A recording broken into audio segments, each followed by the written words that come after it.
Children locked in a silent world. But some Maine families claim their children's autism has virtually disappeared after using a host of alternative interventions. For some children, the most dramatic results have come after undergoing therapy that in the past was primarily used for brain injury and stroke victims. News Center's Vivien Leigh has a special report. Get your juice. You don't want to forget that this time. So for him, it was like going into a clubhouse. With his mother at his side several times a week, Plourde gets zipped into this portable pressurized air chamber. The 6-year-old plays on his computer and eats his favorite snacks. It's called hyperbaric oxygen therapy, essentially the same kind of treatment that has been used for years to heal brain injuries or decompression illness in divers. Riley is autistic, and his doctor says this therapy increases the blood flow to his brain, which may have lower levels of oxygen than other children. The higher amount of oxygen that is getting delivered to the cells promotes cell repair. But unlike hard chambers, which deliver 100% oxygen, this milder therapy uses a special machine to filter the air in the room and provides a higher level of oxygen to the ambient air in the chamber.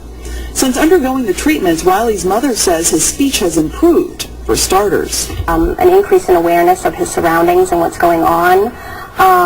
After doing the chamber for 30 days, his preschool recommended that we drop his one-on-one, so they noticed that he was definitely able to follow directions. Hyperbaric therapy is one of several controversial biomedical interventions known as the Defeat Autism Now, or DAN approach.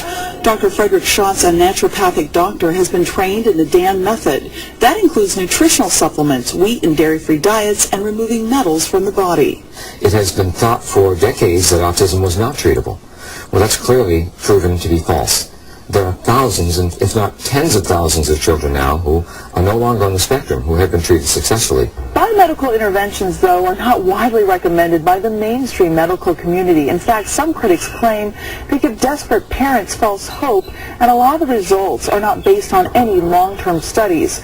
But recently, representatives from the American Academy of Pediatrics sat down and met with DAN doctors to discuss these very interventions and the research behind them. We're hoping, and I don't think it's an unrealistic hope, that eventually all pediatricians will be made aware of the effectiveness of all these treatments and will institute them for their children.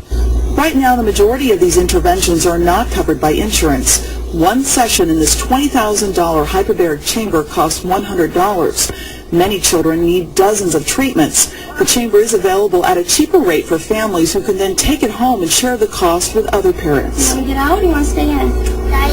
Stay in? Okay. Chad and Christel King sold their home to pay for their son's biomedical treatments, which total more than $50,000. Levi was diagnosed with autism at 2. He struggled with severe speech, developmental delays, and behavioral meltdowns. At one point, doctors recommended putting the toddler in an institution. Can you tell me what it was like? Do you have any memories from when you had autism? It's poison. It's poison? Yeah? Yeah. Now, 6 years old, Levi is considered by experts as pretty much a typically developing child. He loves to play with his siblings and has been mainstreamed at school. His parents say the challenging journey was worth it to get their son back.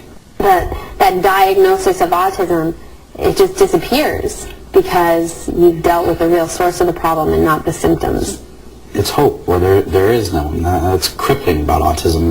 Is people just tell you, you have to live with it, you have to deal with it. But you don't. There is a treatment. There is a treatment for it. In Wyndham, Vivien Leigh, News Center. The mothers featured in the story have started biomedical online support groups for families in Maine. If you'd like to connect with other parents or would like more information on biomedical treatments, you can